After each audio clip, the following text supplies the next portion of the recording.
Good evening, good evening, good evening, and welcome to another episode of Is It Just Us? Is it? Is it? Oh, it's someone would bloody tell me. Is it? I always ask the question. Confusing. I know, right? I know. It's absolutely crazy. Absolutely crazy. I'm your host, Lucifer Storm, and joining me, as always, is my main man, Russ, Comicbook, Blackbelt, Leach. Russ, let people know where they can find you and tell them a little bit about your Only Death Can Save Us campaign. Yes. You can find me at russleach.com, at comicbookblackbelt.com. Please come and sign up for my YouTube channel. I need more people on the YouTube channel. I really do. So yes, that. You can find a link to Russ's YouTube channel in the description box down below. You can find me at onlydeathcansaveus.com, which is my new book, which is currently in the pre-campaign phase. So you can go there and sign up. If you sign up before the campaign starts, there'll be a nice little vinyl sticker heading your way if you do back the campaign. So you get a little bit of extra there if you're the early bird. You can find me on the Twitter, on the Fleecebook, on the Parlay, and on Instagram. Come and have a chat with me anytime. I really like to talk comic book art. Awesome. And you can find me over at luciferstorm.com. And before I get into the musical interlude, I do need to mention that Jeremy is not going to join us this week. He has had one hell of a heavy weekend, and it's all because I let him read Mary Boys. He read that book, and he thought that all of a sudden he would be able to gain superpowers by drinking, and he thought he could go out and fight crime, right? So he started the weekend thinking that it was going to end up a little something like this. But in reality, what ended up happening was more like this. That fucking sock is going to be the bane of my existence for so fucking long. He's a love sock. Mate, he is going to fucking invade and violate pop culture the best that he fucking can. Do it. Anyway, it's time for that musical interlude. Go for it. I believe that's what they call a squitty duck. And that one is for my main man, Too Far Tony. Because he can't watch live. He likes to watch live. And he can't because he's downstairs. He's tending the bar at the moment. Oh, so no. I was like, don't worry, mate. I'll put something in there for you. And he's been speaking about a squitty duck afternoon. So I thought I should throw something in there. Yeah. I know lots of people that like to watch live, but they tend to pay for it. That's the wrong show. Oh no. Oh dear. Oh dear. So anyway, man, how the devil art thou? How have you been? Yeah, good. It's very busy at the moment because I've been speaking to lots of people about going on streams and about the book and getting it advertised and what have you, and finishing up the campaign. So the campaign will be live next Tuesday. Awesome. So we're very, very, very close. I can give a little bit of advanced knowledge here, especially exclusive on this show. There will be 2 tiers where you can get guest artist prints, one of which is Mr. Rob Willis. The other is Mr. Renzo Rodriguez. And we have Mike Emmerich and Amrit Birdie, all of them established, excellent artists in their own right. Yeah. So that's nice. If you want to share the screen, I can show you my poster.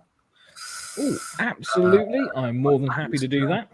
My poster. Ooh. Why isn't that working? Your entire screen. Application window. Oh, that's why it's not working. And wait for it. There it is. Boom. Let's add that up there. Boom. Look at that. So, that's the poster. That's the inks for the poster. And that'll be sent out in its own cardboard roll, so it won't get folded up or anything and sent out with the other stuff.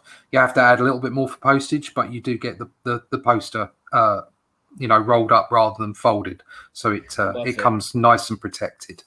So so that's that going on. And just a quick peek. Oh, we've got there's a page of artwork, but we don't want to see too much of that. Oh no, don't give too much away, mate. Don't give too much away. So yeah, that's I'm kind of doing stuff like that at the moment, and I've hopefully finished off the building of the campaign within Indiegogo, because I've got it out to a few people, and they've come back to me. Like I say, a shout out to Cap, who was helping me. Rot was helping me out. Thank you very much, you guys. You took a look. My script writer, my scripter, Mr. Rick Hoskin, the Dragon Award-winning writer, who is doing the scripting for me, the dialogue. He's taken a look as well, and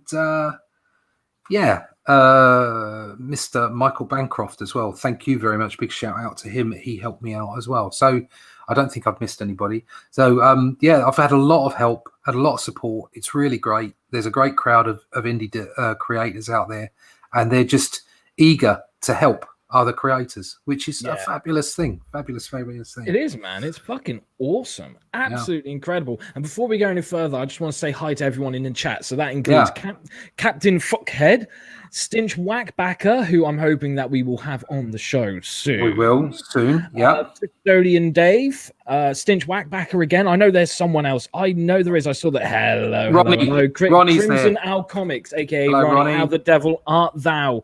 Everyone, hopefully you are all keeping Dave's here. All right, my lover. All right, my lover. All right, my lover. My combine harvest. Hey, So yeah, that's what I've been doing this week, and it looks like that's my job for the next couple of months now. So it's not a bad job to have. Mate. There's a lot worse jobs you could be. I mean, you could be a Scrabble tester. Shit, why would you want to do that? Because you'd always get top scores, wouldn't you? And that would be so dull. That would be so dull. So, my friend, what have you been doing?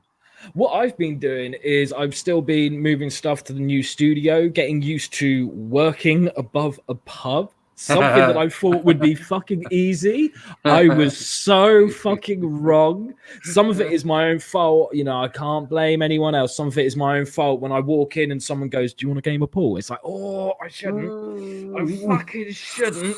How can you resist? Yeah, it's really hard. Just like when they say, "Would you like a drink?" Well, yes.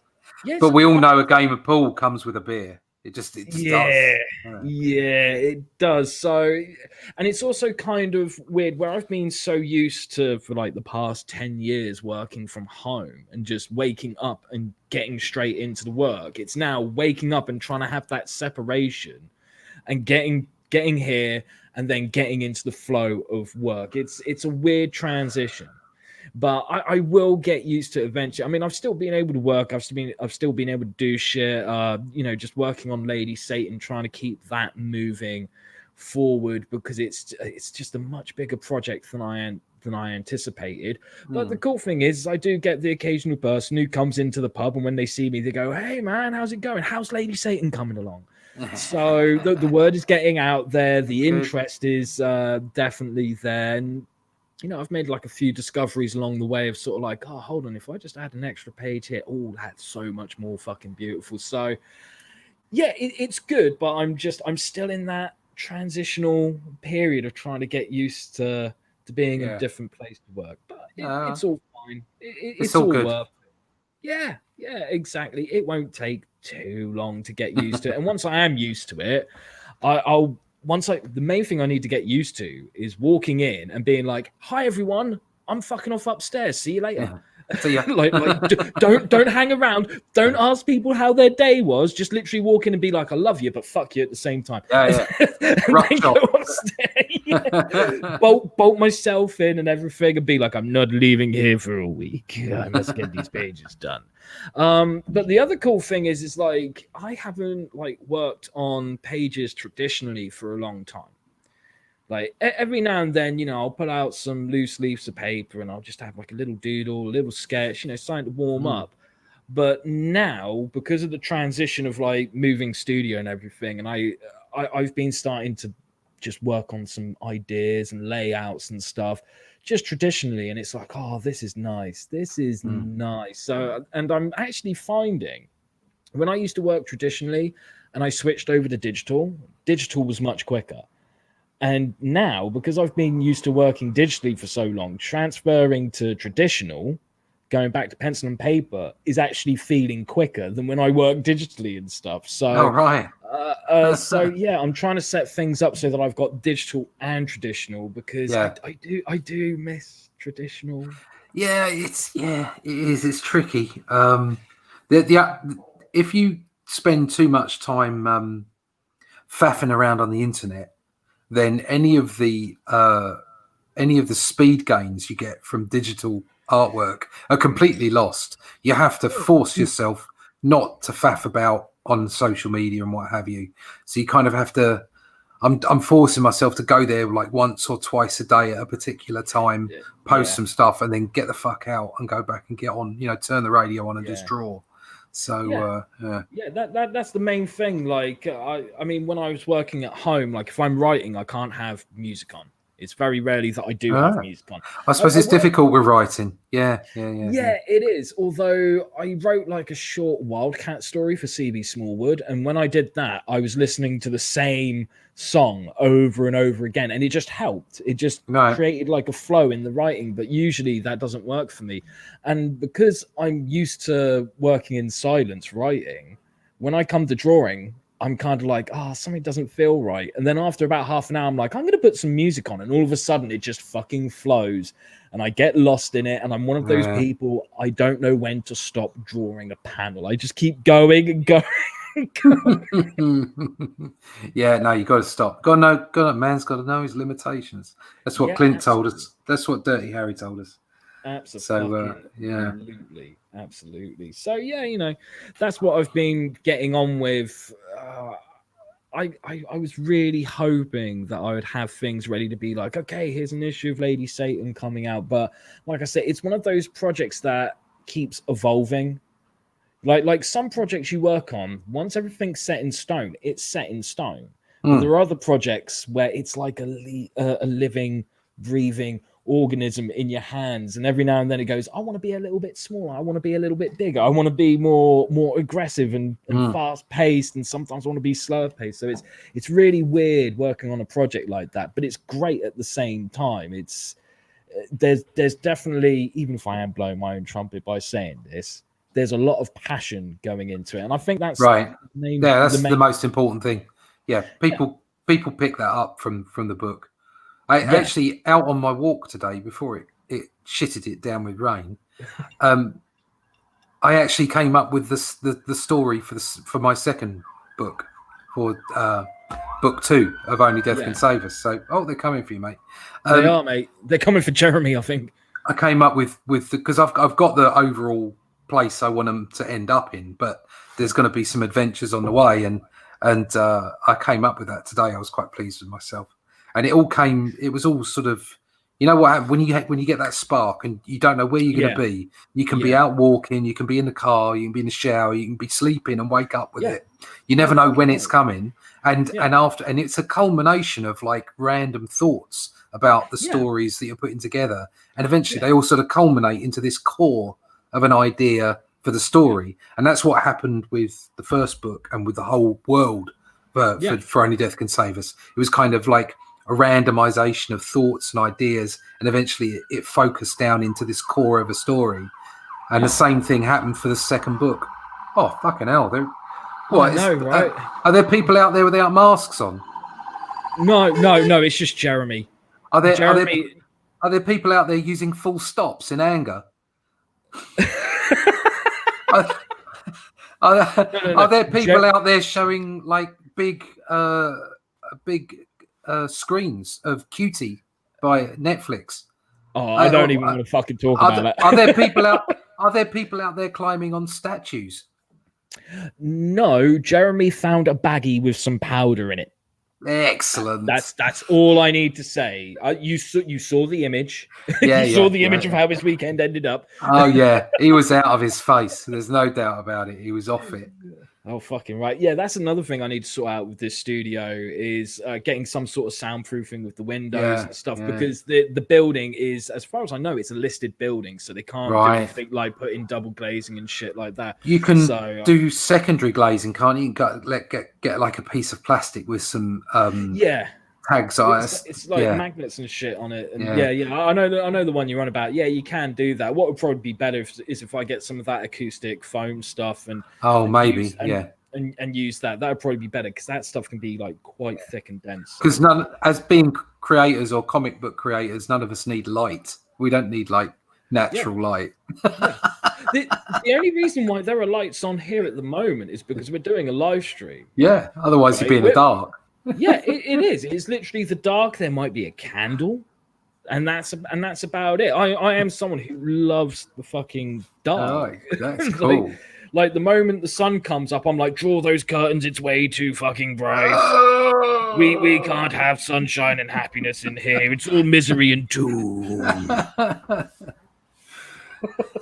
Only light will kill us. Thanks, Stinch. Yeah, nice one, Stinch. We can always rely on you, good sir. Always rely on you. But yeah, it's the same, I think, with most storytellers. Like, you can sit there and say, right, I wake up at this time and at 9 o'clock I get on with a story. And you can start developing story ideas that way, and they're cool. They're good stories. But I find the stories that I tell that have made people go, that's fucking awesome, or just a concept where they go, fucking hell, I want that book and I want it 5 minutes ago. They are the ones that just come to me out of the blue. It's like an epiphany moment. And I think that's the same for everyone. Yeah, I think so. Yeah, because they're the ones that come from the deepest parts of your imagination. So and they normally tend to be like the more, even if it doesn't seem like it on the surface, they're the more personal kind of stories, and people connect with that a lot fucking better. Like Stephen King called it the boys in the basement, because what he would do is he would write his story and he would put it in a drawer for a few weeks, come back to it and start noticing that there were themes and stuff that he'd put in there unintentionally. And to him, that was his subconscious. That's what he means by the boys in the basement. Boys in the basement, they're playing in the subconscious, so you don't know it's actually going out there until That's you so distance cool yourself from it. Yeah, man. Like writing is an art and it is a craft, but it can also, in a very strange way, it can be very spiritual. There's shit goes on in your brain, Like when I used to, when I was coding for a living, when I was programming, I would wake up in the middle of the night with the solution to an issue. So I'd be running through hundreds of lines of code and I couldn't find for the life of me where this bug was. And then you'd wake up in the middle of the night and go, oh, fucking hell, I know exactly what the problem is. The only problem was, while I was coding, there were several years where sometimes I would wake up dreaming code. Yeah. Which it's not the greatest of dreams. Do you know what I mean? No, it's really dull and boring, and it's like you're constantly cycling through code. It was shit. But your subconscious is really weird. I listen. Part of some of the inspiration to Only Death Can Save Us and to the other script that I wrote. I can't remember the name of it. Bloody hell, my own script. It's I can't remember the name of it. It was called Messenger or something like that. It is this idea of consciousness being the basis of reality. Yeah. And that everything springs from consciousness, and that we're effectively building the world collectively, the whole universe collectively. Yeah. Part of that has actually come into the books as kind of like a part of the world building, part of the backdrop. But this guy, Thomas Campbell, who's a physicist, is kind of setting up instrumental experiments, like, because he's an engineer as well. He's worked for NASA and stuff to try and prove that the world is digital. Right. And there are other experiments already out there that kind of point in that direction. Yeah. But something that he used to do, and part of his examination of consciousness and quantum physics, was that in his experience of like out of body experiences, and he used to program as well. He'd say part of what sort of led him down this line was being able to actually, and this is far more in-depth coding than I ever did. I mean, this isn't like C#. This is like fucking machine code and bullshit like that, doing stuff for NASA and serious maths. And he'd say he'd be able to literally sort of dream the line of code where the problem was wrong out of reams and reams, thousands of lines of code. And he'd be able to go back to it in the morning and fix it just like that. It was there for him. And he was part of this was what led him down the road to looking into strangeness in consciousness and what have you. And being able to pick out a line like that, and not only being able to pick out the line to the exact number, but know exactly where in the line the issue was. That's not just photographic memory. There's something else going on there. Do you know what I mean? There's something else going on with the brain and the way that you interpret reality and what have you. So it's a very interesting subject to think about what the subconscious does and how much it knows and how much it does for you when you're not thinking about it. I also saw this other thing. It was what's the name of that show on BBC where they do all the science stuff? I can't remember it. The wrong fucking person. I can't remember it. They've been going for years and years and years, and they do documentaries on all kinds of things, anything from like global warming to consciousness. It's just all kinds of different sciences and stuff. And I was trying to think of Panorama. Can't speak tonight either, but that's news. Anyway, they had this guy on, and he was a doctor, and they were investigating, quite the sort of things that your subconscious does. And they were putting these electrodes on him, and it was working out that not only was his body reacting to things that his brain hadn't known about yet, but his brain was reacting to decisions that he was going to make like a second before they happened. Yeah. So a second before the things happened in reality, his brain was getting ready to react to those things. And not only the reaction, but the specific reaction, left or right, hot or cold, whatever. Yeah. And I was just, and he was totally taken aback because, there's like this two ways of looking at the world, at reality. Either he is completely free of choice and chaotic, or there is no freedom. We're just automatons, and we think that we're conscious. And he was kind of like stuck between the two, not quite knowing. And being a doctor as well was very much on the side of mainstream science and neurology and what have you. And to find out that your brain is actually preempting reality by almost a second, so that you can react appropriately to it in reality, is kind of a freaky thing to find out when your mind isn't open to it. Have you ever seen a movie called Waking Life? No.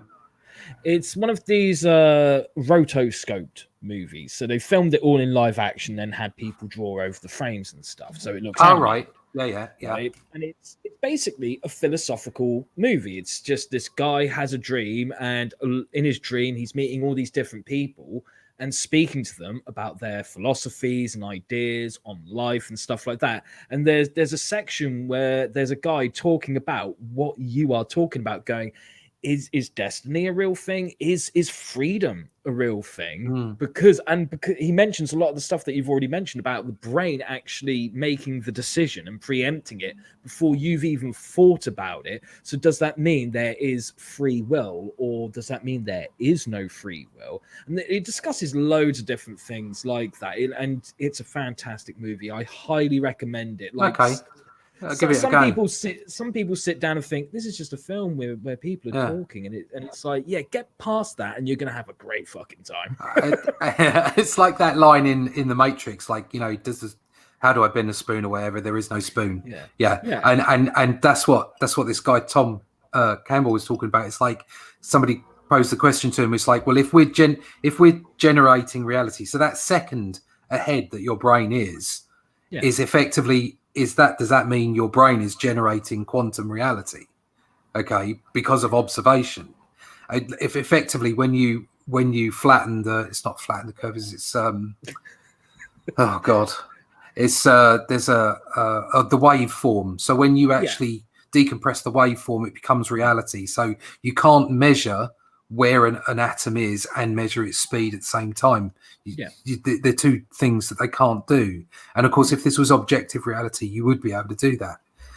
So it's pointing towards this sort of fluffy reality. That's what quantum mechanics does. So they're saying, okay, well, if the like collective consciousness is creating reality, then if a tree falls over in the forest, does it make a sound? Or if you're not there to see it, does it exist? And his answer is, there is no fucking tree. None of us are here. All it is a stream of data. And your brain is effectively within the construct, and none of this is what you think it is. We're effectively antennas to an external consciousness. That question and answer about the tree, well, that's so similar to the thought experiment of Schrodinger's cat. Yeah, exactly. Yeah, and of course, in theory, the cat is both alive and dead until you open that fucking box. But in micro reality, that's the case. But in macro, that's obviously ridiculous. Yeah. Is it obviously ridiculous? That's the thing. It's like it's like you've heard of the Mandela effect. Oh yes. Yeah. Yes. Well, in my view, in my view, most of that is people just being thick. Okay, but there are a few that you kind of go, what? Like, for instance, where did the soldier come from in Village People? What the fuck is that all about? I don't remember a soldier in Village People. This is the first time fucking hearing of a soldier in Village People. I saw the video the other night, and there was this soldier in Village People. There was a guy on the far right, big tall fella. He's a soldier. It's like, that never happened. And my wife says, that never happened. Why don't you? Do you remember why don't you? Why don't you just turn off your television set and go and do something less boring instead? Yeah? Except no, I don't remember that. That's not the way it's written, apparently. And both my wife and me went, well, that's a bit weird. So I don't know. Like I say, most of it is just because people are stupid and they're forgetting things. But I reckon it's all about swapping realities, okay? And that actually we do it all the time. And it's only once you get to things like the internet and being connected that people are seeing the differences. Well, and with some of those examples, it sounds like Mandela effect, but no one ever brings up things like Texas Chainsaw Massacre when it comes to Mandela effect, because the amount of people who have seen the Texas Chainsaw Massacre and they walk out of that movie and go, oh my God, it was so gruesome and gory, yet there's hardly any blood in the movie whatsoever. Because when Toby Hooper made it, he wanted it to be a PG rated movie because it was meant to be a family fucking film. For fuck's sake. It's all about perception. Yeah, and it also comes down to the thing of sometimes people see what they want to see, not what's actually in front of them. Like, I've had it before where, like, I was hanging around with this guy once many years ago, and I was telling him about this story idea I had, and like I was designing like some characters and stuff. And he was telling me about this guy that he knew. He introduced me to them and all this, that, and the other. And I carried on with the character designs. And when I showed him the character designs, he was like, oh, that one's of that girl that you met the other night. And I was like, it can't have been because I drew it before then. He was like, no, it definitely is. It's influenced you. Because that's what he wanted to see. Not what was actually there. So that has to be taken into account as well. And then there are other things like another Mandela effect thing is Demolition Man, right? Lots of people say that the only restaurant in Demolition Man, once Stallone's in the future, is Taco Bell. Other people say no, it's Pizza Hut, and that's because there's two different cuts of the movie, one for the US and one for the UK, because at the time we didn't have Taco Bell in the fucking UK. It's that fucking simple. And the thing is now they've mixed it up. So now the film is completely Taco Bell, but when there's the scene where they're going around on the motorbikes and the guys all pop out of the ground and everything, and then there's there's a Pizza Pizza Hut. Hut sign. Yeah, exactly. Well, I that think sort of thing happens all the time in film. I think if there's enough people that perceive things a certain way, then that probably comes reality. Well, one thing that needs to be remembered is a person is intelligent. Once a person is with another person or more, they become people. People are stupid. Person, intelligent, people, stupid. That's getting simple. Yeah, people are stupid. All you need to do is look around the world right at the moment. Mostly the Western world. Mostly the Western world, it has to be said. Is that leading us into what grinds your gears? I think it may be. I think I know the answer to the question, but Russ, what's grinding your gears this week? Fucking everything. Right, where do I start? You're not alone. I just saw a story from the Daily Mail where apparently now full stops are seen as aggressive. Hence my comment earlier. Full stops are seen as aggressive. Yes. I was wondering what that fucking comment was about. Young people now see that full stops are aggressive and that it might upset them. Well, there's that key word, people. And remember what we just said about people? Here's my response to that. Fuck off. Yeah, absolutely. If you want to get upset about a full stop, go and fucking do it on your own time. All right. Yeah. The rest of us have got a life to lead. And then of course we spoke about that awful film. And no, I haven't seen the film. Do you know what? The poster and the description and knowing what was in the film was enough for me to go, do you know what? That Cuties film and Netflix, you scumbags. Okay. Because having kids, I don't want that shit. Kids should be kids as long as possible. And it's bad enough that they turn into little consumers through the TV and everything. That's bad enough. Kids should try and be kids for as long as possible because it's such a short period of time now. And putting stuff like that in films, I don't care what you're trying to investigate. I don't care what you're trying to say. Just don't do it. All right. And then we'll finish up by saying that the BBC trying to stop us singing old British songs like Rule Britannia is the absolute height of idiocy. You fucking fools. Okay? Just let people do what they want to do. It's none of your business. Because what's going to happen is eventually people are going to say fuck you, and the BBC is going to cease to exist. Yeah. And they're making it happen to themselves. The BBC, I've never been a fan of the license fee because I'm not a fan of paying tax when I'm being forced. Do you know what I mean? When you don't have a choice. Okay, I know income tax is slightly different, but any kind of thing where you don't have a choice, it's being foisted upon you. Exactly. But they had a place and they did do some good things. But right at the moment, they're just terrible. Defund the BBC. So don't defund the police. Defund the BBC. Get rid of them. My fucking mic in the bin now. Well, first of all, I like Bristolian Dave's comment about the full stops of why are full stops seen as aggressive. You know what? That is the fucking first I have heard about full stops being aggressive. Fuck off. Do you know what's aggressive? Fucking mood swings. That's what's aggressive. Bipolar. Do you know where I heard that? I heard that on Az's channel a little while ago on Heel versus Babyface. And he said he didn't do this stuff normally, but he had to do it. And it was a Daily Mail. I'm not a fan of the Daily Mail, but it was a Daily Mail website story. I'm not a fan of newspapers or just news full stop, because as Denzel Washington said, and I do agree with this, if you don't read the news, you are uninformed. If you do read the news, you're ill-informed.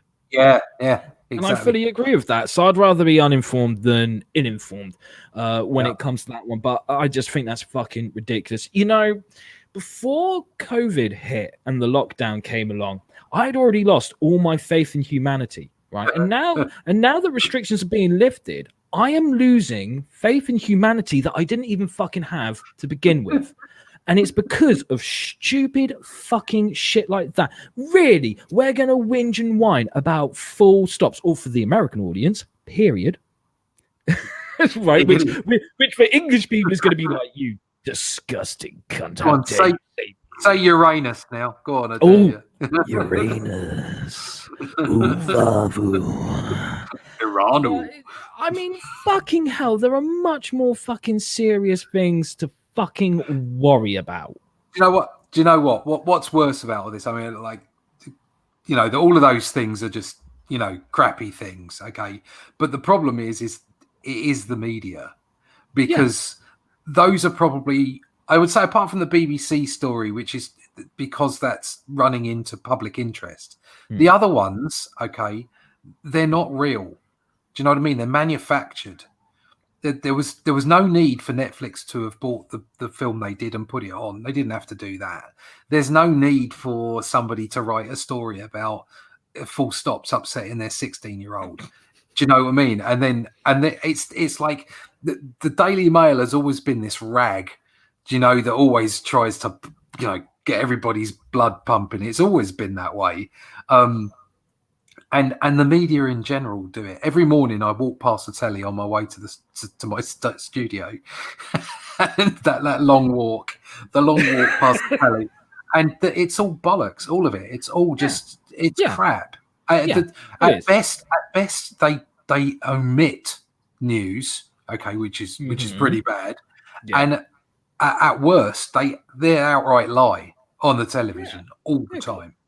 So I stopped watching it, and I don't read newspapers. And occasionally a news item will come up on somebody else's channel, and I'll think it's quite funny. It's one of those things that, you know, people think you're gonna explode. You know, you're gonna have high blood pressure over. But actually, if you know, joking aside, all these things, it's like most of it's manufactured, and I think that's even worse than the actual stories themselves.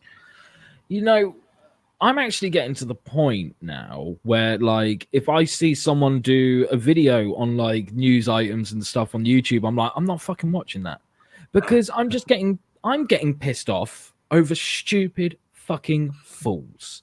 Yeah. Right? Idiots. I'm sorry, but like, life is too fucking short for that. Right? So like, it's like when I used to have a cell phone. I was one of those people all the fucking time. Then I realized, hold on, I am paying 40 quid a month for a black brick that I carry in my pocket that I use to ignore people. Oh, who's ringing? Won't answer that. Who's ringing? Won't answer that. Shit, someone across the road's waving at me. Pretend you're on the phone. Right? That's all I was using it for. And I was just like, fuck this. So I didn't have a phone for a few years. And you know what? I was so much happier. Did you know that birds sing? Because I fucking didn't until I got rid of that pissing phone. Tweet. Like, I'm not one of those people that's like, oh, phones are fucking evil. But they are. I think it, but I don't go preaching it. Every now and then, if my mates are about and they're all like that, I just laugh and just go, fucking look at you kids with your fucking toys. And then that's it. We all have £50 a month for your phone. Jesus Christ. But fuck me. I cannot get over this. Full stops are aggressive. You think that's aggressive? Wait till you meet a mugger. What the fuck are you going to do then? My suspicion is that evolution ended in 2006.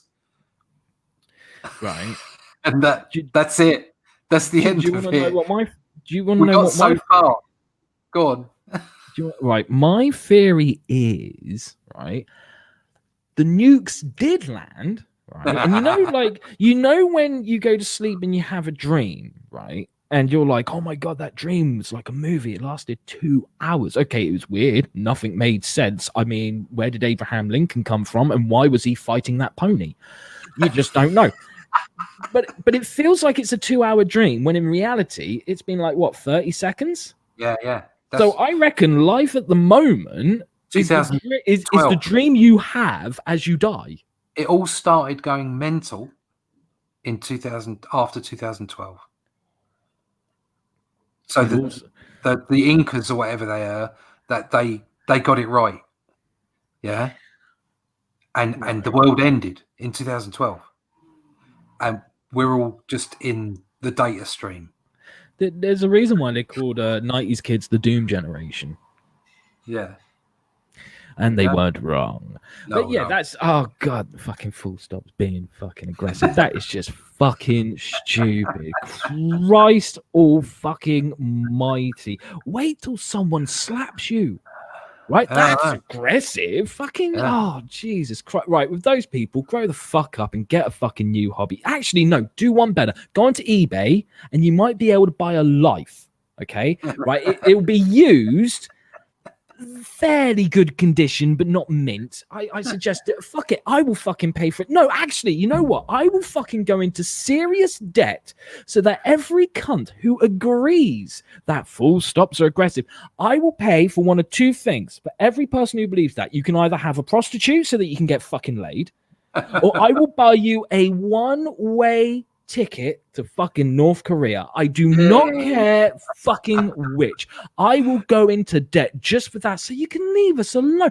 You know what? Before I do these live streams, I'm smiley, I'm happy, Jeremy's asleep. It's all good. It's all fine. And then I hear things like this, and all of a sudden I realize why my therapist really likes it when I call up and say, can I have an extra session? I'm feeling like really fucked up at the moment.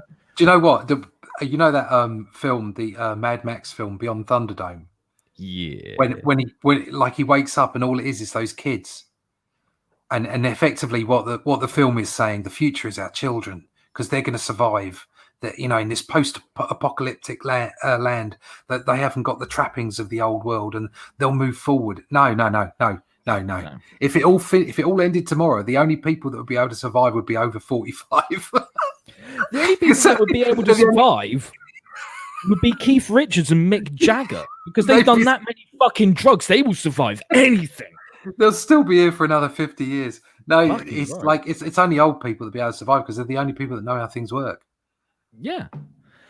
Oh man, it just reminds me of something that Homer Simpson once said, and that was, "The children are our future, which is why it's up to us to stop them." Oh, Stinch has got it once again. Classic. What's it?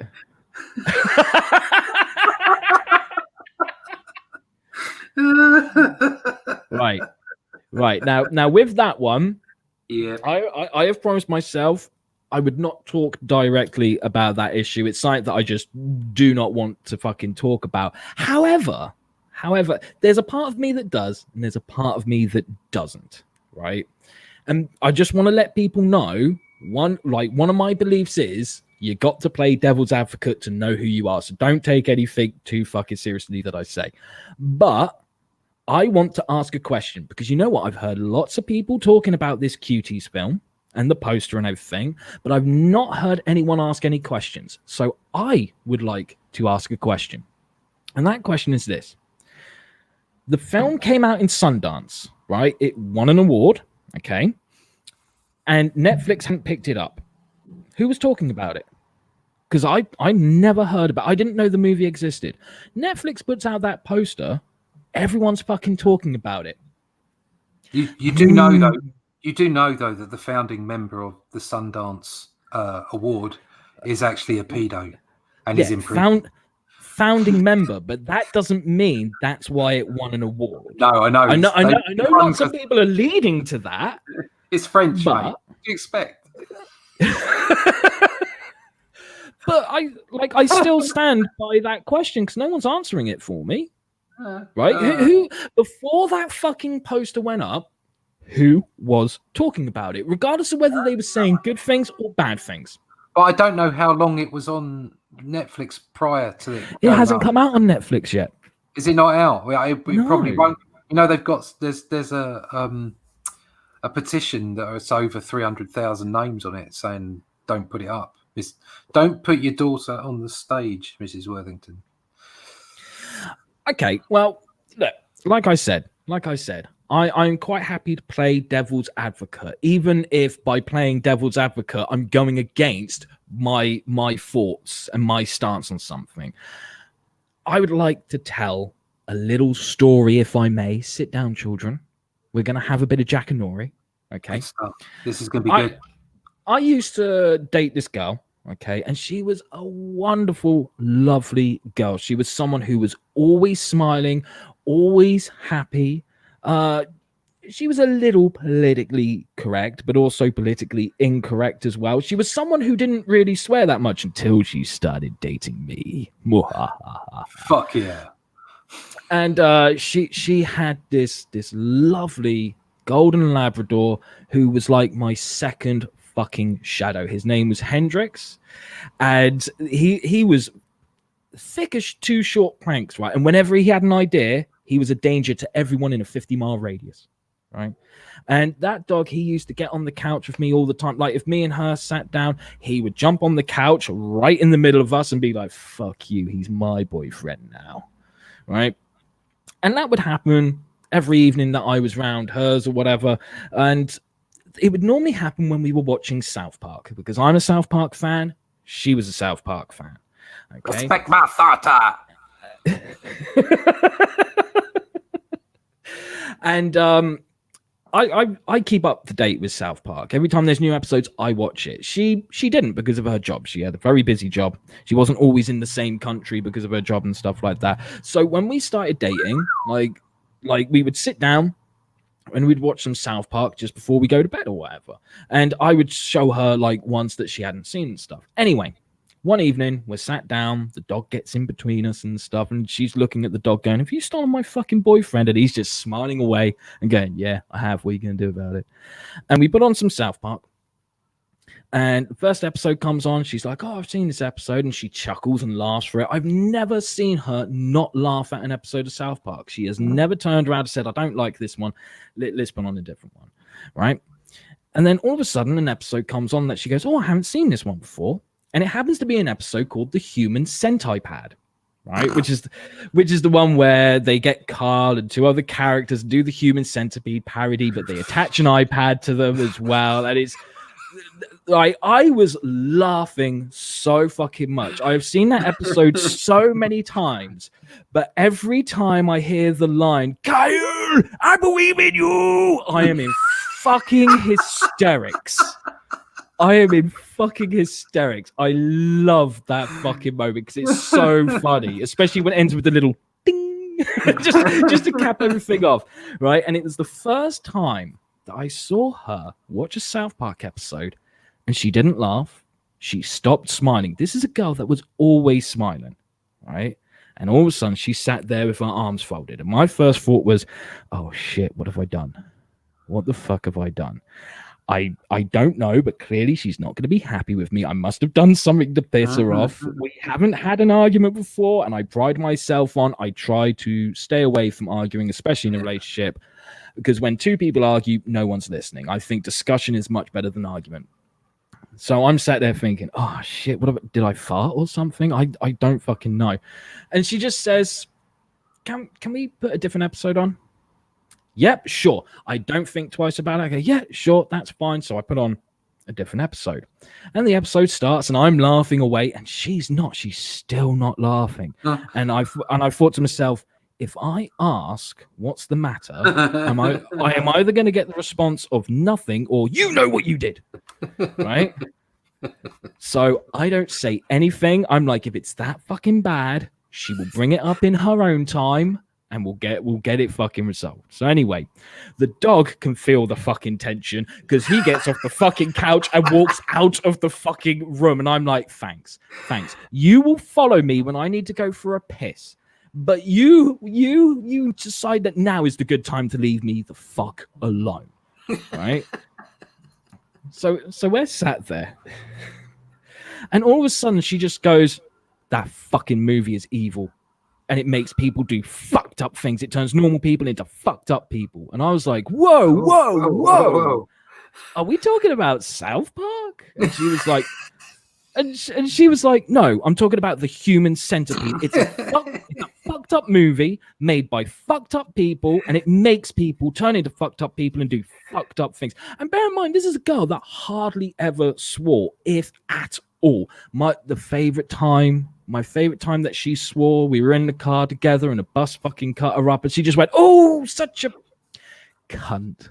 And she said it so sweetly and angelically, and I was like, "Marry me, fucking that's. I've never heard you say cunt before, but that's just fucking beautiful." Anyway, so she says all that, and I was like, "Whoa! You fully believe that, don't you?" And she was like, "Yes, I fucking well do." And I was like, "Okay, I respect your opinion. Do you think I'm a fucked up person?" And she went, "No. Actually, I think you're quite nice and sweet." She'd probably say something very different now that we haven't been together for many years. But I was like, "Oh, okay. So you don't think I'm a fucked up person?" I was like, "So what's so fucked up in the movie?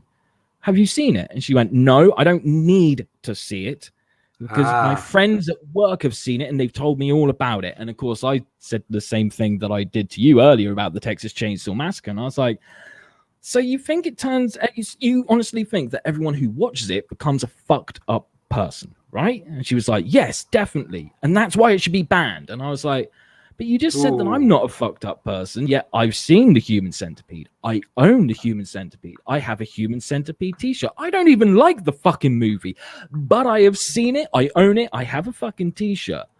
So what do you think now?" And she was really kind of like, "Oh shit, I don't know what to do." And then I said, "Do you want to know what's even worse, love? I'll name some movies to you. August Underground, Subconscious Cruelty, Begotten, a Serbian film. Have you ever heard of those before?" She went, "No." And I was like, "All of them make the Human Centipede look like the Wizard of fucking Oz." Yet you think that this movie will turn people into fucked up people. Yeah. And yeah, as you can imagine, that's when I finally realized what I did wrong. I had the audacity to have a different fucking opinion. Oh yes. But I bring that up for a reason. I am a firm believer of I don't care what people have read about a movie, and regardless of what movie it is, right? I don't care what people have read about it. Until you see it with your own fucking eyes, it doesn't fucking exist. No, fair enough. Fair enough. That's just my opinion. Look, I'm not disagreeing with everyone. I think the poster was bad. I think it was fucking awful, but I think it was done by design to create this controversy because they were like, shit, we've just spent a lot of money on an award-winning film, but no one cares about award-winning films. They care about films with explosions and Thanos. Yeah, no, fair enough. From my point of view, I just like as soon as I go anywhere near. I mean, like I've never watched Human Centipede, and I don't really want to. No, to be honest, because it's not my kind of, it's not my bag. I wouldn't stop anyone else, and I wouldn't consider that if anybody else would watch, because I do know lots of other people who watched it. Yeah, and they're not all fucked up from it. And I don't necessarily believe that, like for instance, Cuties is like some kind of pedo bait film either. No. But when it comes to kids, I just think that kids are over-sexualized in everything. I won't just pick out that film. I'll pick out so many other films, and the fact I agree, and the fact they're consumerized as well. So that's where my and I can understand. That's where I come from on it. At the same time, as long as things are legal, you shouldn't ban anything. I completely agree. There is a line, obviously. Yeah. There is a line, obviously, like an actual snuff film. Yeah, maybe that should be banned. Actual child pornography. Yeah, definitely ban that fucking one. But they're exceptions to the rule. Apart from that, I say you leave the artist to discuss whatever they want to discuss. Because you know what? There are so many great pieces of art that we look at today and go, that is classic. That is amazing. It opens people's minds to a different way of thinking, and it challenges things that are very taboo. That when those pieces of art were originally released, they got the same reaction as Cuties. Yeah. But just for me, there's some red lines, and I get it. If you can, and the red lines aren't necessarily the Cuties film; it's the whole way that kids are commercialized and sexualized. And I agree with that. That's not an issue for a specific reason to ban something or to censor something. That's a societal thing. A whole the Hollywood and that whole thing. That's where I come at it from. That it's like I have you got the kids the should little stay kids. have you got the little battery thing? Oh, you fucking best believe it. Right, okay, because I'm going to say somebody else's name, and you're going to know as soon as I've said it that you should press that button. Okay, I can't tell you where this was because the person I'm going to talk about will know who they were. So I can't tell you where I was, but all I can tell you is was having a discussion, and there was another creator in front of me who was insistent that, and this has got no bearing on my political views in any way, shape or form, simply on the basis of, no, you don't shut anyone up, you let them talk. Okay, because if people are going to be idiots, a la the BNP in the 90s, people work it out and tell them to get their racist bullshit out of my face. Okay, but you can't go around banning people. You can't go around stopping them from talking, because that's fascism. That's fascism. Absolutely. So this person was banging on at me saying that Nigel Farage should never be allowed to speak on the television ever again. What? And I simply turned around to them and said, "You do know that makes you a fascist." Yeah. At which point they walked away from me. It's like, Jesus Christ. You know, what do you sound like? Oh, hold on. What was that? Jesus Christ?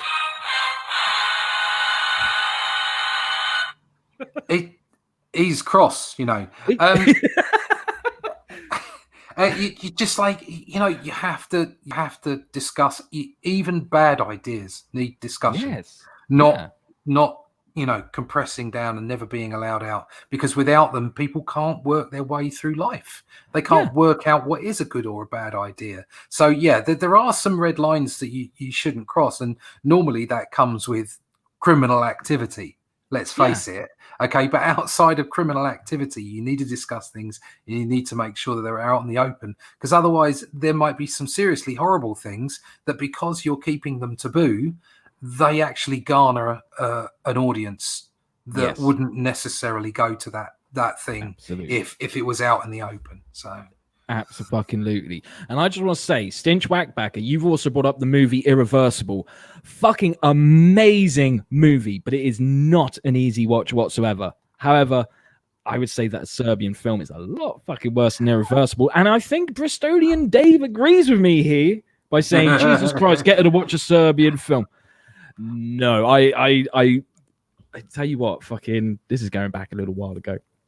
A friend of mine, a goth girl that I know, she started dating this guy, and he was like a big butch alpha fucking male type, and he comes into the pub, whatever, and where, you know, she introduces me to him, and he's one of those who's like, yeah, I'm fucking tough, nothing fucking scares me, nothing gets me, this, that, and the other, and all that. And he's talking to me about like interests and stuff, and I said to him like, oh, you know, like I like movies, especially horror movies. What about you? Or are you someone who doesn't like horror movies? You know, like I fully respect those who are like, no, they get under my skin and shit like that. And he turned around, he's like, mate, I fucking see the wall. There's nothing that fucking gets to me, this, that, and the other. And I thought, oh, you know what? I'm gonna fuck with this guy. I am gonna really fuck with this guy, because I mentioned a movie earlier called August Underground. Now, that is made to look like an actual snuff film. It isn't, but it's made to look like one. And he had never fucking heard of it before, right? So I said to him, I was like, oh man, like I'm glad that I've met you, because like I got hold of this fucking bootleg movie the other day, and I think it might be a snuff film, and I'm too scared to watch it. Like, would you mind watching it for me or with me or something? And he was like, you fucking pussy. Yeah, I'll fucking do it. I was like, right, come back to my place. So I brought it back to my place. I put the DVD in the DVD player, and then I handed him the remote, and he was like, what's that? And I said, your life jacket. And then I put the fucking I put the movie on. Within 10 minutes, he was in the corner of the room, rocking back and forth, going, oh my God. And I'm sat there with his girlfriend laughing my fucking ass off, mate. It was one of the funniest things ever. Later on, I saw him and he was like, dude, I did some research. That's an actual snuff film. And I was like, no, it's fucking not. Dude, I've got the director as a friend on Facebook. Do you want me to message him? And then he disappeared. And I haven't seen him since. It's brilliant. Absolutely brilliant. Amazing. Absolutely amazing. But yeah, I completely agree with you, Matt. Like, from where I stand, make your art discussing whatever you want it to fucking discuss, right? If someone wants to go see a certain movie that I think, oh, I don't like that subject matter, let them go see it. I don't want it fucking banned. I don't want it taken away. I do not want anyone else controlling what other artists and storytellers make. Full fucking stop. I get people's offense, shall we say, to the whole cuties poster. And I understand, I think it's an awful poster. I think it's done a bad fucking job, but I think it was done deliberately. But what I find amazing about it is there are all these people who haven't seen the fucking movie. They say, I read this description. Descriptions fucking lie. And so do trailers, by the way. Remember the trailer to Iron Man 3? Remember how the Mandarin looked and how all excited we were, like, Ben Kingsley, Mandarin, fucking come on. And then we watched the movie to realize we've been lied to. That happens more often than people fucking realize. So until you watch the movie, nothing is fucking certain. But what amazes me is there are all these people going, I do not like cancel culture. I do not like words being banned. I do not like fucking trigger warnings in front of stuff, this, that, and the other. And they are the same people who are going, ban this filth, ban it, just like Mary fucking Whitehouse in the 80s. Yeah, no, I'm totally with you. Totally.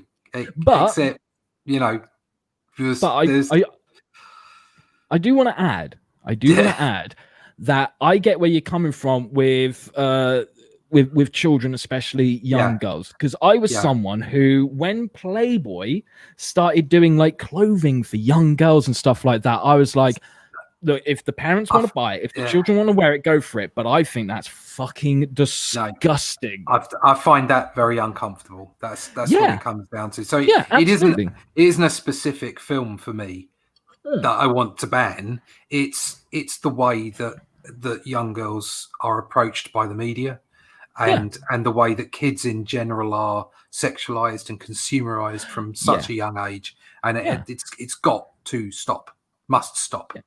You know, it's just, and it's that's like, but as far as art is concerned, as far as creating movies, books, films, whatever it might be, no, you have to be able to let the artist get on with it. Yeah, even if it's something that you think is vile, disgusting, vulgar, and truly offensive, let them challenge you, because all great art fucking challenges you. And you know, everyone who wants this fucking movie banned, that's fine. You're entitled to your opinion. You are not wrong. You are not right, because an opinion is purely subjective. But if you're going to go after that one, then also go back to 1997 and find a movie called Kids and demand that be banned as well. Demand that a Serbian film be banned as well. Stay consistent with that. Stay fucking consistent with that, because there are plenty of other movies that have done less than this movie before that have really fucked people off and offended them, but no one's asking for them to be banned, because guess what? It's not in the mainstream. That's what it comes down to. People need to wake up to what's really going on rather than just get excited about one film. Definitely. Fucking right. And what was the other thing we were pissed off about? Rule Britannia. Rule Britannia. That's offensive. That should be. Shut the fuck up. Do you know what? It's like, since I've been a kid, I've never been particularly patriotic. It's like I wouldn't have been the kind of, my brother was in the army. I wouldn't have been the kind of person to join the army or the police force. You know what I mean? It's like, it's not that I didn't like those things or didn't respect the things for what they were. But like, it's like, no, I'm not patriotic. I won't stand for the fucking national anthem. I don't like the idea of the royal family, to be perfectly blunt with you. I think it's despicable. I think an accident of birth like that is just wrong. It's just wrong. Okay. However, I am aware of the reality of the fact that they do bring in, you know, what they bring in as far as money to the country and all that kind of stuff. And, you know, so it's kind of like an uncomfortable fact that you live with. Okay. The other uncomfortable facts that we live with is the history fucking happened. By the way, is there any way that I might be able to get some reparations from the Roman Empire? Because as I understand it, they did actually enslave Picts and Celts and Anglians during their, you know, occupation of the British Isles. It's like, come on, history happened. Deal with it, okay?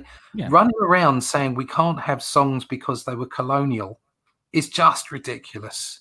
Okay, I you know, as a young person growing up, as a younger man, I've always been sort of a bit anti-establishment. You know what I mean? Well, very anti-establishment. I've always been aware of the things that the Western world have applied to the rest of the world.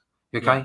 I've always been someone who likes to think that they're very, like, for instance, you talk about terrorism. This has come up before. You know, you walk a mile in another person's shoes. You know, Yes. before you dictate that they are a Mm. terrorist or they are wrong or they are Yeah. evil. Okay, Yeah. and like, you know, in the Iraq War, for Christ's sake, you know, the amount of fuss and you know, marching that was going on, and did the government listen to us? No, Mm. they were just going in there to make sure that they gave everybody democracy, and while they Yeah. were at it, took some oil. It's for whatever reasons they had, it was all bollocks. Okay, so I've never been establishment, but running around trying to destroy history doesn't help your cause. It will never further anything, because Absolutely. when you remove history, you remove the examples where things went wrong. Yeah. And you also start to remove people's identities. Okay. Yes. And that's, I mean, I don't identify in a kind of nationalistic way, but I do identify with the people that live around me. You know, and if you take away history, you're taking away where they came from. Yeah. Yeah, Um, absolutely. you I'm know, glad that you've looked at it through that perspective, because that is not the perspective that I looked through it at. I looked through it at there are people complaining about a song, a piece of fucking music. yeah. Right? There's that as We well. shouldn't Yeah. fucking sing this because it's offensive, this, that, and the other. Can I blow people's minds? Do you mind if there's a second short musical interlude? Go for it. Let me grab my fucking banjo. Because you see, as some of you will know, like, my music career has involved heavy metal music and murder folk. And when I do an open mic night, I tend to play murder folk. I haven't done one with the banjo yet. It's normally my acoustic guitar. But there's this little song by Amigo the Devil that I fucking love called Perfect Wife. And every time I play it, I'm amazed that I don't get punched because of some of the fucking lyrics to it.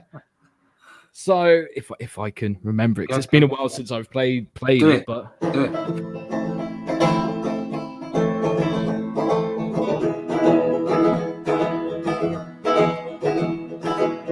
sat down to watch the game. My wife came in, she found my cocaine. I tore out her eyes, she can't find my supplies or much else. Oh, what a perfect wife. Love of my life. I have just sang that I tore out my wife's eyes. It gets worse from there. She sang to CCR. I smashed her face into the VCR. It's a fucking song about domestic violence towards your wife. No one's cancelling Amigo the Devil. No one said that's offensive. And once again, it comes down to that whole thing of how many of you watching this actually know who Amigo the Devil is? Because I'm willing to bet it's not enough people. From where I'm sat, not fucking enough. But it's just fucking stupid. I'm sorry. Anyone who says that any fucking form of art, like, that needs to be banned because it's offensive, get the fuck out of my face. Seriously, grow the fuck up. Yeah, fantastic. That's exactly right. Quite outside of any of my rants at anti-establishment and history burning, you're absolutely right. Once again, it's just a fucking song. You know, like, if you don't like it, don't listen. It's the same with the internet. It's the same with the television. It's like, that's what I did. I turned the fucker off. Okay. Yeah. Get rid of your TVs, people. Stop listening to this bullshit that the mainstream media spins you and the establishment spins you. It's fucking shit. Just don't listen to it. Make your own mind up. Yeah. And just because you don't like something, right? I'll put it a simpler way. It's not all about you. It's not all about me. It's not all about anyone. It's about all of us. And guess what? There are some things out there, like, whenever I see Transformers, I'm like, oh God, Michael Bay, what did you do? So do you know what I do? I turn it fucking off. I don't bother watching. I sat down the other day and I pulled out my Blu-ray box set of like the Batman anthology, it calls it. So you got the 1989 Michael Keaton Batman movie. Fucking love that movie. So I watched that. I watched Batman Returns. Fucking love that. I hate Batman Forever and Batman and Robin. Don't watch them. I stomached Batman Forever because I was like, I'll give it another chance. I know I'm going to be wrong, but I'll give it another chance. Is Batman that the and Robin, one with? Is that the one with what's his face in it? What, Tommy Lee Jones and Jim Carrey? No, the other guy, the Batman. Who's Batman? Val Kilmer. Val Kilmer doing an impression of a sober person. Michael Keaton being Batman. Yes. I don't like that movie, but I like it more than Batman and Robin. Right? I gave Batman Forever another chance, and I regretted it. I regretted it big time. But Batman and Robin, I have not watched that again since about the year 2000. And that was the second time that I watched it, and I was like, no, because it insults me and everyone else that badly. So rather than bitch and scream about it and go, can we just erase that from history? No, I say don't erase it. Fucking let your mistakes be seen. I just don't fucking watch it. It's that simple. It doesn't take too many brain cells to figure that one out, if any at all. I won't have it in the house, mate. That fucking filth, keep it away from me. Okay. Fucking bring that back. Shall we move on to what we've been reading? Yes. Awesome, man. Do you want to go first? Okay. I don't read. As everyone knows, I don't read. I just look at the pictures, and I am very, very shallow. So I like crappy films like Transformer films, because there's lots of explosions. And I love it. Science, I just look at the film. It's like, it doesn't matter if the script's crap. Just apart from Star Wars, when they fucking flew the ship back through the other ships, why didn't they just do that in the first stop? What a load of rubbish. Anyway, outside of my rant. Okay, I picked this out of my library, and it is the Fantastic Four, the new Fantastic Four. Oh. And this is, it's basically the Fantastic Four go missing, and it's the Hulk, Wolverine, Ghost Rider, and Spider-Man end up being the new Fantastic Four, looking for the other Fantastic Four. And there's Skrull in there, and there's Mole Man, and all kinds of stuff. There's some absolutely fabulous art from the two arts. Okay, nice. From it's art by Arthur Adams and Artie Bear. Okay, nice. Who are both brilliant artists. Artie Bear, hopefully I'll get to see soon. I love watching his analysis of comic books and the world, actually. Is it Pontificators? Is that the stream he's on? That's really, really good. But anyway, the two of them do an absolutely smack up job on this. This is an early printing. This is 1992. This printing, so it's a way old, and there's even some in the back of this one. There's even some breakdowns. Oh, nice! Really cool. So you get to see some of the work that's done. I mean, that page is particularly good with a fantastic Hulk on there, and a rather wonderful breakdown of some robots. And I actually got to draw all four of these characters as the new Fantastic Four in Draw the Marvel way. Yeah. Nice. So that was great fun, and it's a lovely, it's very much a 90s book art wise. Yeah. It's got lots of action and lots of drama to the panels. So if I were you, go out and buy that book. I couldn't tell you exactly what it's about because I don't read much.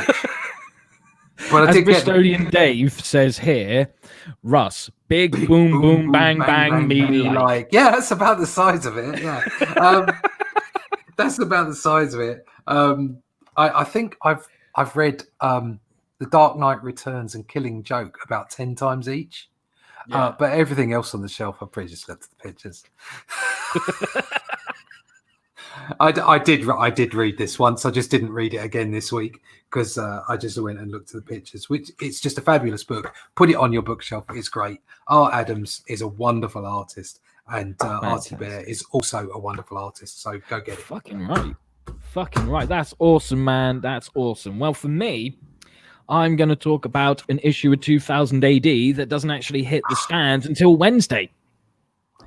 And that's this issue. The only reason I got it early is because I'm someone who's got a monthly subscription to it. So when you subscribe to it early, they tend to send it to you so that it arrives on the Saturday before it comes out and everything. And what they've done this about 3 or 4 times now, is they do an issue called Regened, where it's an all ages takeover. Now, the first one of those that I read, I can't remember what prog number it was, but it had art by Neil Gouge on the front. That was just really fantastic. And it was nice. It was kind of fresh. There was like a Future Shock story in there. There was a standalone story of a title called Finder Keeper and all this other stuff. And it was fun. Even though it was all ages, it was fun. There was nothing like really immature about it. Adults and kids could enjoy it. Like I said, they've done it about 2 or 3 times now. This is the latest Regened. This is an all ages takeover. You got 5 stories in here. So you got a Cadet Dread story. You got a new story called Pandora Perfect. You got another story of Finder and Keeper. You got a Future Shock and Department K. And I am going to say I really liked Regened when they first started doing it. It happens, every 6 months or something like that. And I really liked it at first. This one, yeah, not so much. Not so much. I mean, one thing I have to say is Pandora Perfect is one of the stories in it. Here's some of the artwork from it. This is done by Brett Parsons. I think he's a wonderful cartoonist. I really like his style of cartooning. The person who's written the story, yeah, there's some gags in there that it's like you can tell that he sat there and said, what words make young children laugh and how can we fit them into this story? Children laugh at words like pee pee and poo poo and shit like that, and it's like, oh, fuck off, don't be patronizing to the kids or the other fucking readers. Remember 2000 AD, it ain't just for kids. Can I just interject? Yeah, please do. About all ages. Yeah, please do.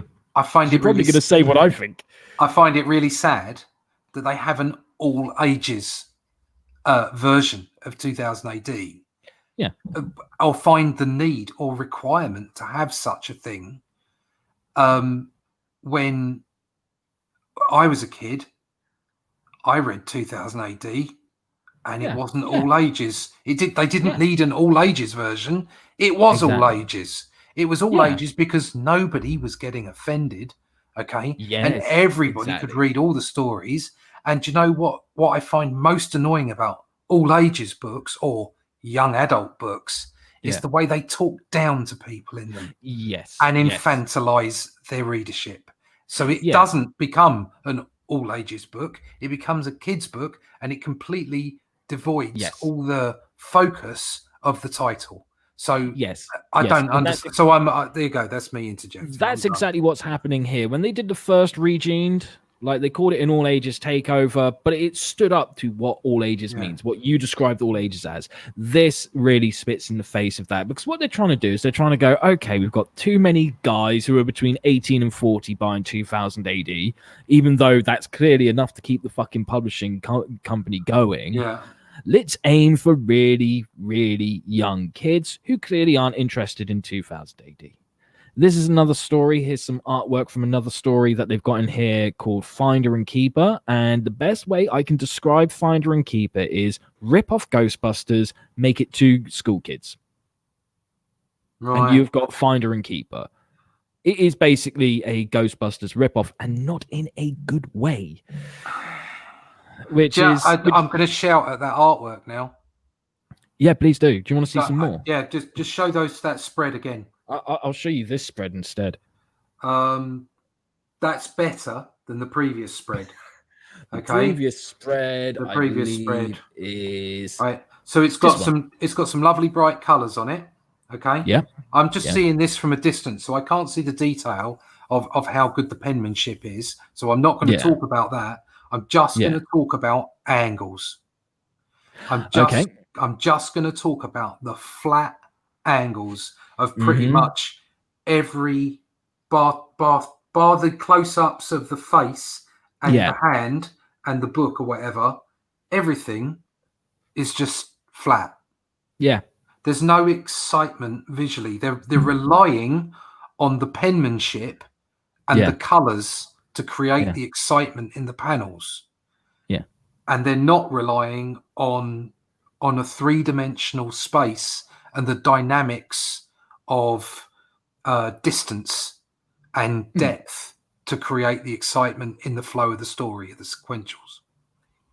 I don't mean to have a go at other artists, but I see it all the time at the moment. I'm seeing it constantly where people it's kind of like people losing the art, if you know what I mean. Yes. Because the older artists are getting kicked out too quickly. There's not the same there's not certainly in Western comics, and I would say like America and Britain in general, there's not that draftsmanship, people being sort of put into a studio and working their way through and looking at the way that the senior artist works. That's all gone. That has all vanished. And young artists are left to their own devices.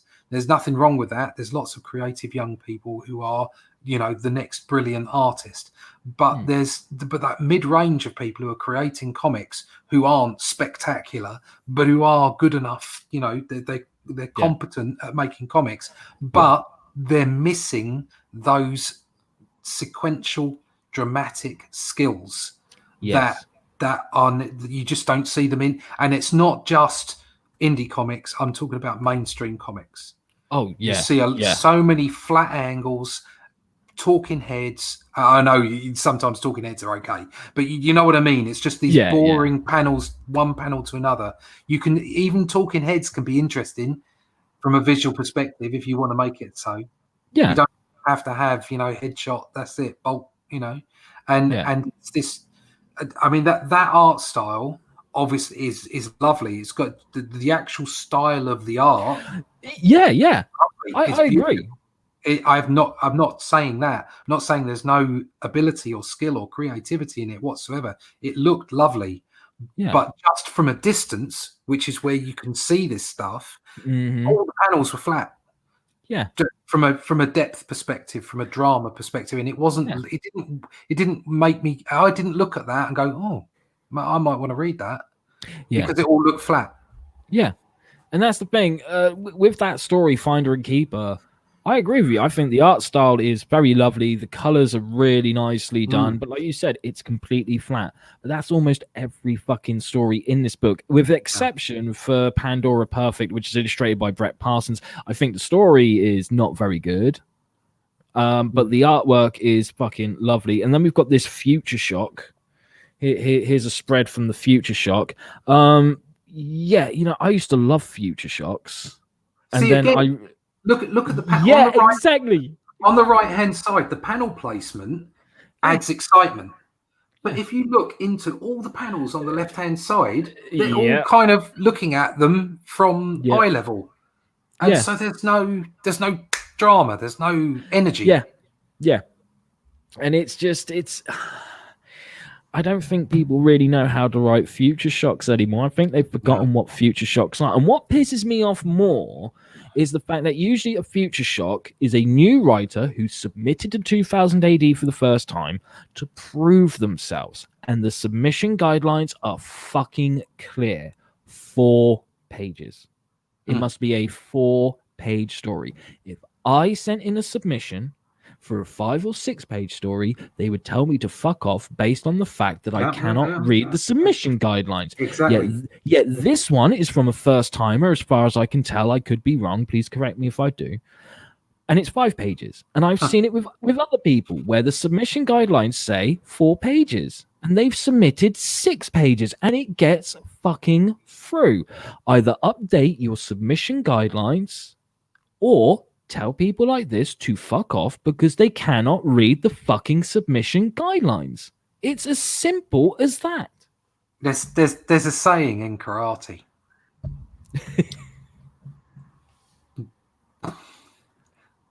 Go on. I don't know if I should say this or not because Yeah, you should. Yeah, you should. I'm gonna be that devil on both of your shoulders. Fuck the angel. I kick them away. Do it, Russ. Say it. Not all black belts are equal. There you go. Hashtag cancel comic book black. And whilst you're at it, hashtag cancel Lucifer Storm, because he said something earlier that probably upset someone. Just saying that not everybody gets the same set of rules applied to them. Yeah. For numbers of reasons. Yeah, you know, I'm sure there might be some people out there going, "You're a fucking gammon. I know what you're thinking." No, I'm not thinking that at all. Actually, there are lots of different reasons, and I've seen them in different environments. Because unlike the person that's sitting out there probably going, "You're a fucking gammon. You don't know what you're talking about." I'm older than you, and I've got a bit of experience in life, real life. Okay, and it does happen for lots of different reasons, not just the ones you think I'm complaining about. And I see this in lots of places, but even more so in publishing, I have to say. It just seems that some people just get away with shit and other people don't. And there doesn't seem to be any rhyme or reason for it. So my view, and I was talking to someone, I was replying to interview questions earlier today before I got to actually start inking pages. And that was something that I wrote about there, is that don't fucking bother with mainstream anymore.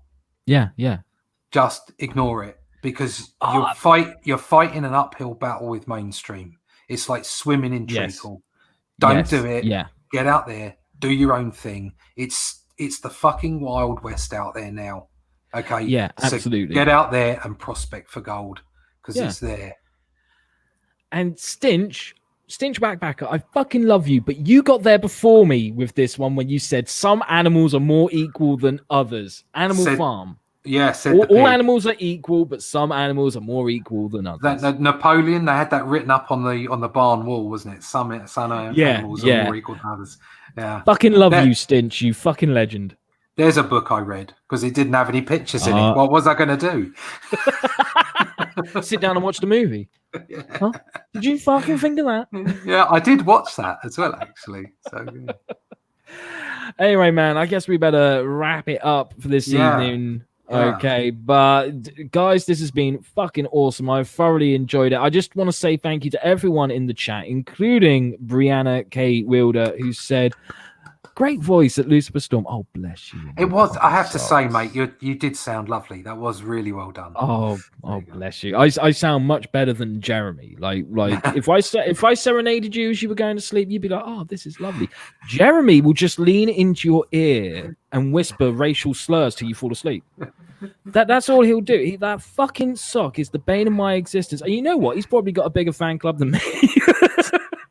Start singing the Rainbow Connection to you. And Stinch Whackbacker, I want to thank you, Captain Fuckhead, Bristolian Dave. We had Ronnie in here earlier. Ronnie. Just so awesome. Mario was in here as well. Oh, and Mario. We cannot forget Mario. Mario's fucking awesome dude. Mario, I'm looking forward to the Sin Killer. And earlier I mentioned CB Smallwood, and Captain Fuckhead was right. He said CB is good people, and I completely fucking agree. Completely agree. He does a really cool live stream called Sketching Past Midnight. I highly recommend you guys check that out. And Ronnie as well. Go to Ronnie's channel, because he does with Fogbreaker Studios, is it? He does the it's a foreign name, so I can't remember it because I'm crap at names anyway, and if they're not English, it's even worse. But he does a horror book review show, so go check that out. Go check out Ronnie's channel, which is the Owl one, isn't it? Yeah, Crimson Owl Comics. Yeah, that's it. Go check it out. Also check out Captain Fuckhead. Captain His live streams are awesome. I haven't caught one of them for a while. Fantastic live streams, and all those guys over there. Get your thing ready. Oh, I've got it.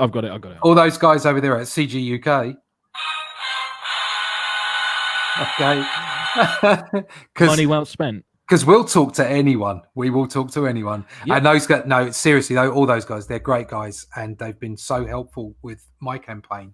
And there's a lesson for everybody out there, whether you are CG or not. Be kind to each other, okay? Absolutely. And if you're creators, help each other, because we all end up benefiting from it, okay? Communicate. Be kind. We're all in the same boat. We are all in the same boat. So why paddle in different directions? That's just fucking exactly. stupid. And indie, like I was saying, the mainstream, it's so messed up at the moment. Just get out there, get your paddle, get going, find the gold, whatever it is, whatever analogy you want to put on it. It's out there for you if you want to do it. The only difference is there's no getting page rates from people anymore. All right, there's none of that. Okay, you got to make it for yourself. Get out there and make it happen. There's a whole world of opportunity opening up for everybody in this environment, but you got to make it happen. Okay, hard work. Absolutely. So guys, thank you so much for watching. We will be back next week at the same time. Actually, no, we're actually going to be back on Saturday. Talking of CG, we are going to be back on Saturday. I don't know whether we're doing it as a bonus episode or we'll figure that out later. Do you know what I'm thinking? Bonus. I think we should come back on Monday. Yeah, I agree. I was going to say that to you. So it looks like it's a bonus episode on Saturday, 8 p.m. And we are going to be speaking with Mr. Clint Stoker of Downcast. And Fatal. Comics. And Fatal, which is his new book, isn't it? Check out his book, Fatal. It looks fabulous. I've already purchased it. Charlie Snogan's art. Oh, my God. Superb stuff. It looks fucking gorgeous. Just if you love comics, forget who's making it, okay? Yeah. If you love comics, you'll like this. It looks fabulous. Go check it out. But Clint will be with us on Saturday, and I'm looking forward to that. I am looking forward to that because I've been watching his YouTube channel for quite a while now, and I just cannot wait to sit down and talk to him. Absolutely. So we'll be back on Saturday, 8 p.m. But before we go, Russ, do you want to let everyone know where they can find you? Yes, of course. You can find me on YouTube as Comicbook Blackbelt. You can find me at russleach.com, comicbookblackbelt.com. You can find out about my book, onlydeathcansaveus.com. And you can go and check out my Indiegogo campaign. It's in pre-campaign at the moment. It will be launching next week on the 1st, but if you sign up prior to that, I'll have something a little bit special for you. I've got a sticker, a nice vinyl sticker for everybody who signs up and then backs a campaign after the 1st of September. You can find me on the Twitter, you can find me on the Fleecebook, you can find me on the Parlay, and you can find me on Instagram. Come have a chat with me anytime to talk about comic art, not the drama shit, just the art. Awesome stuff. And you can find me in the pub smothering Jeremy for insulting me. Like he always fucking does that little fucking stuff. But in all seriousness, you can find me over at luciferstorm.com. And until next time, guys, take care of yourselves, take care of each other, and stay awesome and stay safe. Peace.